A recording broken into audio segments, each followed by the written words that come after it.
ጋይስ ህይወታችሁ መለወጥ ትፈልጋላችሁ? ግን አትቀልዱ፣ ግድ የለም እውነት ትፈልጋላችሁ? ኃላፊነቱ በእናንተ ትከሻ ላይ ይወደቀ። ከሴሚናር ከመጽሐፍ ከምናምን ለማግበስ በፍጹም እንደዛ አይነት ማድበስበስና ውሸት አንሰጣችሁ። ይጠቅማል ወይ ፐርሰናል ዲቨሎፕመንት፣ ይጠቅማል ወይ መጽሐፍ፣ ይጠቅማል ወይ ሴሚናር ብትሉኝ 100%። በተለይ ሴሚናር ላይ የምናቀርባቸው በአንድ ስላይድ ላይ ሰብስበን የምናቀርባቸው ነገሮች ምናልባት 20 ዓመት እድሜያቸውን ሴቭ ሊያደርግ ይችላል። አንድ ስላይድ ከተጠቀማችሁበት ነው። ታዲያ አሁን እሱን አንድ ቦታ ላይ ለመሰብሰብ አንድ ጥያቄ ሲከሰት እሱን ጥያቄ ለመመለስ መጽሐፍ ስናነብ እንደገና በህይወታችን ላይ ስንሞክር ይሄንን በ20 ደቂቃ ስለምናወራ በ20 ደቂቃ የተገኘ አድርጋችሁ እንዳታስቡት። በጣም ብዙ ኃይል የባከነበት ያውም ደግሞ እነዛ መጽሐፍ ባይጻፉ ኖሮስ ብላችሁ ደግሞ ጠይቁ። እኔ ራሴ ከየት አመጣቸዋለሁ? ስለዚህ ኮምፓክትድ በሆነ ቦታ ላይ ህይወታችሁን እድሜያችሁን የሚቆጥብ ነገር ነው እዚህ ቦታ ላይ የምታገኝ። ካገኛችሁ በኋላ ማድረግ ግን የማን ኃላፊነት ነው? የእናንተ ኃላፊነት። ማንም ላይ ዲፔንድ እንዳታደርጉ። ህይወታችሁን የምትለውጡት እናንተ ናችሁ። a personal development trainer doesn't change your life. it's not possible። ይሄን ቃል የሚሰጣችሁም ሰው ካለ ውሸት። የግለሰቡን ህይወት የሚለውጠው ማለት ራሱ ሰውየው እንትና የሚባለው ሰውየው ኃላፊነት መውሰድ ይኖርበታል። በህይወት ውስጥ ለውጥ ማምጣት ከፈለክ በልብህ ውስጥ የሚያሞቅህን ነገር አውጥተህ በውጭ በኩል ወደ ውጤት መለወጥ ከፈለክ ወደ ተሳካ ግብ እውን ወደ ሆነ ራዕይ ያንተን ህይወት አልፎ የሌሎች ሰዎችን ህይወት ወደሚነካ ነገር መለወጥ ከፈለክ የመጀመሪያው ከዚህ ከሰማህበት ደቂቃ ጀምሮ የምታቆመው አንድ ነገር ማሳበብ ነው። ከዛሬ በኋላ ውጤት ማምጣት ከፈለክ እንዲህ ስለሆነ ነው እንዲህ ያላደረኩት የምትለውን ነገር በሙሉ ታቆምና አንድ ጥያቄ ብቻ ራስህን ትጠይቃለህ። እንዴት ባደርግ ነው ይሄን ውጤት የማመጣው?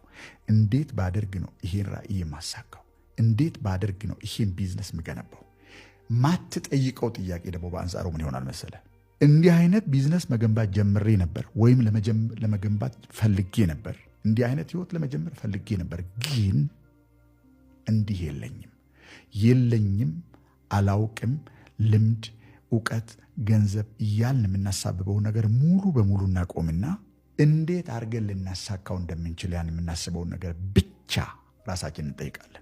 አሁን እንግዲህ ደመነፍሳዊ ፓተርን ነው ላሳይና ለምን አሁን ምለውን ነገር እንደምላሳይ። አንድ ሰው ላደርግ አልቻልኩም፣ የፈለግኩትን ነገር ላደርግ አልቻልኩም ለምን ቢባል እንደዚህ አይነት ምክንያት ስላለ ነው ስትል ምክንያቱ በመኖሩ ምክንያት አላደረኩትም ብቻ አይደለም ወደፊትም አላደርገውም በዚህ ምክንያት ነው ያላደረኩት ብለህ ለሌሎች ሰዎች ምክንያት እየሰጠ ነው። ምን ማለት ነው? ሳብኮንሽስሊ አላደርገውም፣ አልችለውም፣ ከአቅሜ በላይ ነው። ስለዚህ በንግግር እያወራ ነው እንጂ በደመነፍስ የቆረጠ የተወሰነ ያለቀለት ውሳኔ ነው ማለት ነው። I am not going to do it። ስለዚህ ጉዳይ ለምን ማውራት አስፈለገ? ልታደርገው ማትፈልግ ከሆነ ፍላጎቱ ደግሞ እስካሁንም ድረስ ካለ ከሁለቶቹ መካከል አንድ ነገር ብቻ ከሆነ ማድረግ ያለብን ወይ ፍላጎታችንን ባወጣን መንገድ ወጥተን ባወረደን መንገድ ወርደን ያስከፈለንን ዋጋ ከፍለን ማድረግ ነው። አንደኛው ይሄ ነው። ሁለተኛው በቃ ይሄን ነገር አልችለውም ብሎ ርግፍ አድርጎ መተው ነው። ሁለቶቹ መካከል ምንም ነገር የለም። ወይ እናደርገዋለን ወይ አናደርገው፣ ወይ እናሳካዋለን ወይ አናሳካው፣ ወይ ወስነን ያን ህይወት እንከተለዋለን ወይ ወስነን ያን ህይወት ትተን ሌላ ነገር እንከተላለን። ከሁለቶቹ መካከል ለዜሮና አንድ መካከል ሌላ ሙሉ ቁጥር የለም። ይሄ ብቻ ነው ልናደርግ የምንችለው ነገር። በደመነፍስ አላደርገውም ነው እያለ ያለው ይሄ ሰውዬ። ምክንያት አመጣ ማለት አሳበበ ማለት አትፍረዱብኝ ማድረግ ያልቻልኩት ወይም ማድረግም የማልችለው ወደፊት በዚህ ምክንያት ነው እያለ ነው ያለው። ይሄን ሰው ሌሎች ሰዎች ተረድተውታል። ለምን ቢባል አብዛኛው ሰው እንዲሁ አሳቦ ዓላማውንና ህልሙን የተወሰው ነው። ይረዱታል እነዛ ሰዎች ከንፈራቸውን እየመጠጡ እውነትህን እኮ ነው እኔም የሚገርምሃል አሳካለሁ ብዬ ስራዬን ትቼ እንዲህ አድርጌ ወጥቼ ወርጄ ይኸው አላሳካው። እንዲህ የሚሉ ሰዎች እኮ ቅዠታቸው ነው የሚቃዡት። ዝም ብሎ ማይጨበጥ መሬት ላይ የማይወርድ ነገር እኮ ነው የሚያወሩት። ለምን አተውም በቃ የሚሉ ሰዎች ስለሆኑ በአብዛኛው መሬት ላይ ያሉት። ይሄ ሰው ልክ ይሄን ሲል ከኃላፊነት ነፃ ያደርጉታል የሰሙ ሰዎች። ግን እርግጠኛ ሆኜ ልንገርህ አንድ ነገር፣ ማሳበብ ከከንፈሬ ላይ እስካልተቋረጠ ድረስ በገዛ ምላስህ ለምን ልታሳካው እንዳልቻልክ የፈለግከውን ነገር እስከተናገርክ ድረስ ቨርባላይዝ እስካደረግ ቃል ፈጥረ ለምን እንዳልቻልክ እስከተናገርክ ድረስ አታደርገውም። ደመነፍሳዊ ፓተርንህ እንደማታደርገው እርግጠኛ ያደርግሃል። ለምን ብትል የሆነ ነገር ትሞክራለህ፣ ወዲያው ያ በራስህ ላይ የተናገርከው ነገር ጠቅላላውን የሰውነትን ኢነርጂ አንቀሳቅሷል። የጀመርከውን ትተህ ወደ ነበርክበት ትመለሳለህ። ራስን የመግዛት ችሎታ ማለት ከኛ ፈቃድና እቅድ ውጭ ሐሳብ፣ ስሜት፣ ትኩረት ከሚፈልጉ ሌሎች ነገሮች ላይ ሐሳባችንን ሰብስበን በሌሎች በሚጠቅሙን ባቀድናቸው በፈለግናቸው ነገሮች ላይ ኢንቨስት ማድረግ መቻል፣ ይህን ነገር የማድረግ አቅም ማለት ነው ሰልፍ ዲሲፕሊን ማለት። እጅግ በጣም ብዙ ሰዎች እንዴት ነው ራሴን መግዛት የምችለው ይላሉ። ራስ መግዛት ከባህሪ ጋር ከካራክተር ጋር የሚያያዝ ነገር ነው። ብዙ ሰዎች በራሴ ለመግዛት እፈልጋለሁ ሲሉ ምን ማለታቸው መሰላችሁ? ጥርሴን ነክሼ ሐሳቤን ሰብስቤ የሆነ ነገር ማድረግ እፈልጋለሁ ነው እያሉ ያሉት።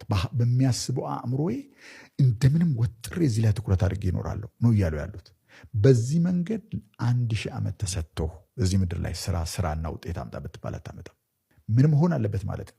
ሐሳባችን እምነታችን መሆን አለበት። እምነት ሲሆን እምነት ነው ባህሪያችንን የሚነዳው። የማናምንበትን ነገር ልናረግ፣ የማናምንበት ቦታ ልንውል በፍጹም አንችልም። ስለዚህ እምነታችንን ሳንነካ ባህሪያችንን ብቻ እናስተካከል ብሎ ቢል አንድ ሰው ለሰዓት ሊያደርግ ይችላል፣ ለቀን ሊያደርግ ይችላል፣ ምናልባት ለሳምንት ሊያደርግ ይችላል። የያዘውን ነገር ለቀቅ ሲያደርገው ወደ ነበረበት ቦታ ይመለሳል። የድሮውን አይነት ኑሮ መኖር እንጀምራለን። እንዴት ነው አንተ ሰልፍ ዲሲፕሊን ራስን ማድረግ የምትፈልገው? ለምን ጉዳይ ነው ራስን መግዛት የፈለግከው? ምን ላይ ራስን ኢንቨስት ልታደርግ ነው የፈለግከው? የመጀመሪያው የገባው ስቶሪ ትርክት አንተን በተመለከተ ስለ ራስ የምታምነው ነገር ካልተለወጠ በስተቀር ያ እምነት የሚፈጥረውን ባህሪ፣ አመል፣ ልማድ ልታስተካክለው አችልም። ስለዚህ ከልማድ ወደታች ወረድ እንበልና ስለ እምነት እናውራ። ከእምነት ደግሞ ትንሽ ወረድ እንበልና ስለ ትርክት እናውራ። አንተ ህይወትን በምን ላይ ነው ኢንቨስት ማድረግ የፈለግከው? የራስ መግዛት በራሳቸው ላይ ማምጣት የሚፈልጉ ሰዎች የመጀመሪያ ማድረግ ያለባቸው ራሴን የምገዛበት ዋነኛ አንድ ነገር ምንድን ነው ብሎ ራሳቸው መጠየቅ አለባቸው። ራእይህ ምንድን ነው? ምንድን ነው ማሳካት የምትፈልገው? ከሌሎቹ ነጥለህ ያን ነገር አንደኛ ያደረገው በምን ምክንያት ነው? ምን ስለሆነ ነው? አንዳንዶቹ ሰዎች በድህነት ውስጥ ማቀው ያሳደጓቸውን እናት አባቶቻቸውን ከዛ ውስጥ ማውጣት ይፈልጋሉ። በቂ ምክንያት ነው። ሁልጊዜ ሆድ የሚያሞቅ እንትን ውስጥ የሚያሞቅ ልብ የሚያሞቅ ነገር ነው። እናትና አባቴን ከእንደዚህ አይነት ሁኔታ ውስጥ ማውጣት እፈልጋለሁ ብሎ የሚሰራ ሰው ከዚህ በላይ ምክንያት አይፈልግም። ዳትስ ኢናፍ። አንዳንዱ ሰው ደግሞ በየወሩ መጨረሻ ላይ እንደ ታማሚ ሰው እንደ ኃይል አልባ ድንጋይ ስር እንደሚልወሰወሱ ትንንሽ ትሎች የምቸጋገረውን ችግር ማስወገድና ለሌሎች ሰዎች መትረፍ እፈልጋለሁ የሚል ሰው ካለ ዳትስ ጉድ ፖዚሽን። የሀገሬን ትምህርት ስርዓት መለወጥ እፈልጋለሁ። ይሄኛው ስርዓት የወጣቶችን ውስጣዊ ፍላጎት እየቀሰቀሰ አይደለም። ተማሪው ተመርቀው ስራ እያጡ ነው። ለአገሪቷ ኢኮኖሚ አስተዋጽኦ እያደረጉ አይደለም። ሐሳቤን ሰብስቤ የኢትዮጵያን የትምህርት ስርዓት መለወጥ እፈልጋለሁ። ዳትስ ጉድ ኮዝ። ህይወትህን ኢንቨስት የምታደርግበት ነገር ግልጽ ካልሆነና ያ ነገር ደግሞ በጣም በጣም ሄቪ የሆነ ውስጣዊ ምክንያት ከሌለው ትጀምራለህ፣ ትተዋለህ፣ ትጀምራለህ፣ ትተዋለህ። ልማዶችህንና ባህሪያቶችን ሊያልፍ የሚችል እጅግ በጣም ልክ ወደ ስራ ስትገባ ከዚህ በፊት ተሰምቶ የማያውቅ አዲስ እንግዳ ስሜት ይሰማህ ይጀምራል። ክልከላ ልትለው ትችላለህ። ልታደርገው ካሰብከው ነገር የሚያጨናግፍ የሆነ ፍርሃት፣ የሆነ ግራ መጋባት፣ ይሄ ነገር ይሆናል አሁን የማስበው ነገር እውነት ስጋ ለብሶ መሬት ላይ ወርዶ አሁን እኔ ቢዝነስ አቋቁሜ በሚሊዮኖች የሚቆጠር ገንዘብ በእኔ ቢዝነስ አካውንት ውስጥ ካሽ ፍሎ ሲመላለስ አሁን ማየት ይችላል። ስታስበው የሆነ ከዚህ በፊት ተሰብቶ ማያቅ እንግዳ ነገር ይሰማል። በነገራችን ላይ ሬዚስታንስ ወይም ደግሞ በውስጥ በኩል በስሜት የመከልከል ስሜት ወደ ላይ ስትወጣ እንጂ ወደ ታች ስትወርድ አይሰማም። ስትወጣ ነው መጥፎ ስሜት የሚሰማህ እንጂ እንዳታደርግ የሚከለክል ፍርሃትና ባርባር የሚል የሚሰማህ ወደ ላይ ስትወጣ ነው እንጂ ወደ እድገት ስትሄድ ነው እንጂ ሞክረህ የማታውቀውን ነገር ለማሳካት ስትነሳ ነው እንጂ ከነበርክበት ህይወት ወደ ማሽቆልቆል ስትሄድ ያ የክልከላ ስሜት አይሰማም። ጎበዝ ተማሪ፣ ዩኒቨርሲቲ ውስጥ በጣም የሚከበር የሚወደድ ተማሪ በአንድ ቀን ሌሊት ልምምድ ክራክ አዲክት ወደሚያደርገው የህይወት ጉዞ ውስጥ ሊገባ ይችላል። ቀላል ነው በነገራችን ላይ። ወደ ቁልቁለት መሄድና ወደ ተራራ መውጣት ምን ያህል ልዩነት እንዳላቸው እናውቃለን።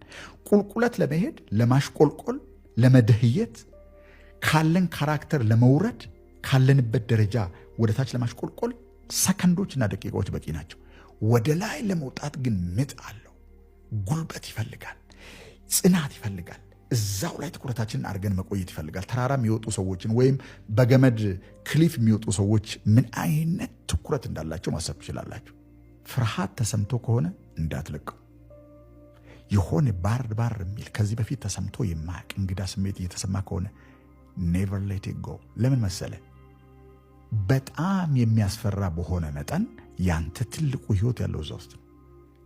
the more frightening it is, the more abundant life is in it.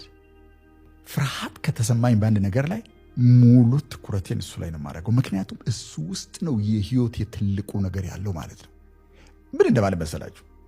ለምሳሌ ለህይወት ብዙም ዋጋ ማትሰጠው ብዙም ደንታህ ያልሆነ ነገር ብታደርገው ባታደርገው ይሄን ያህል ልዩነት በህይወት ላይ የማያመጣ ነገር እኮ አያስፈራህም። ብዙ ትሞክረዋለህ፣ ከሆነ ይሆናል፣ ካልሆነ ይሆናል። ቢሆን እንደ ሌሊትና እንደ ቀን ህይወትን የሚለውጥ የሆነ ነገር ከሆነ ግን ጠቅላላ ሰውነትን የሚወር ፍርሃት ነው የሚሰማ። ምክንያቱም ያን አይነት ህይወት ኖር አታውቅም ከዚህ በፊት። ስለዚህ የሚያስፈራ ነገር ስታይ ኤክሳይትድ ነው መሆን ያለብህ። ሌላ ሰው ይቅር ማይል ሰው ራሱን ይቅር ማለት የማይችል ሰው። በአንድ ጊዜ ራሳችሁን ይቅር የምትሉ ከሆነ ለሌላ ሰው ይቅርታ ማድረግ ሌላ ሰው ያስከተለውን ውስጣዊ ስሜት መልቀቅ እጅግ በጣም ቀላል ነው የሚሆነው። አብዛኛው ሰው ቂም ይዞ ያለው በገዛ ራሱ ላይ ነው። አንድ ሰው ይቅር አለ ከተባለ ይቅርታውን መጀመር ያለበት ከራሱ ነው። እስካሁን የምትጸጸትበት ነገር አለ። መጸጸት ማለት ምን ማለት እንደሆነ ታውቃለህ? ራስን አስሮ በጉማሬ አለንጋ መግረፍ ማለት ነው መጸጸት ማለት።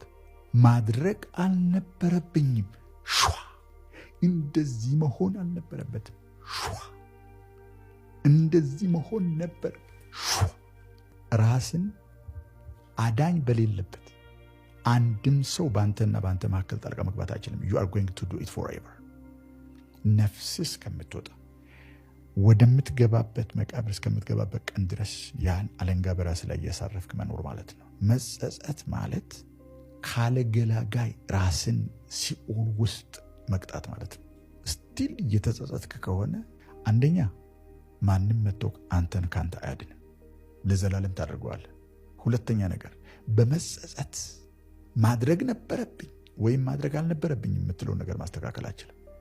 ባደረክ ቁጥር ይበልጥ የሚያጸጽቱ ነገሮችን እያደረግና እየወሰንክ ነው የምትሄደው። ወንድሜ፣ የኔ ውድ፣ ማይ ዲር፣ ስቶፕ ዳት። ራስ ላይ እንደዛ ይኸውላችሁ፣ ብንማርም ረቀቅም ብንል በጣም ብዙ ቨርቲካል ትምህርቶችን ቢኖሩ ልነግራችሁ የምፈልገው ነገር ከኛ ቁጥጥር ውጭ በሆነ መንገድ ሰውነታችን ላይ የሚገዛ ከኛ ፈቃድ ውጭ ብዙ ትሪሊየን ፕሮሰሶችን የሚያካሂድ አንድ ኢንተሊጀንስ አለ። እሱን ኢንተሊጀንስ ነው ፈጣሪ ብለን የምንጠራው። ሳያስፈቅደን ህይወት የሰጠን በውስጣችን ሁልጊዜ ሳያቋርጥ ስንተኛ እንኳን አኒሜት የሚያደርገን እኛም ሁለንተናችንን አስተኝተን አንኮንሽስ ሆነ ስንተኛ መልሶ ወደ ህይወት የሚመልሰን ስፒሪት አለ። ሁላችንም ውስጥ ያለው አንድና ሁለት ሰዎች አለ። ሴት ውስጥ አለ፣ ወንድ ውስጥ አለ፣ አዛውንት ውስጥ አለ። ማንኛውም ስጋ ለባሽና በአሁን በዚህ ሰዓት በነፍስ ያለው ሰው ውስጥ ይሄ ኢንተሊጀንስ አለ፣ ይሄ ስፒሪት አለ። ይሄ ስፒሪት ምን ማድረግ ይችላል ካላችሁ ኤኒቲንግ ማድረግ ይችላል።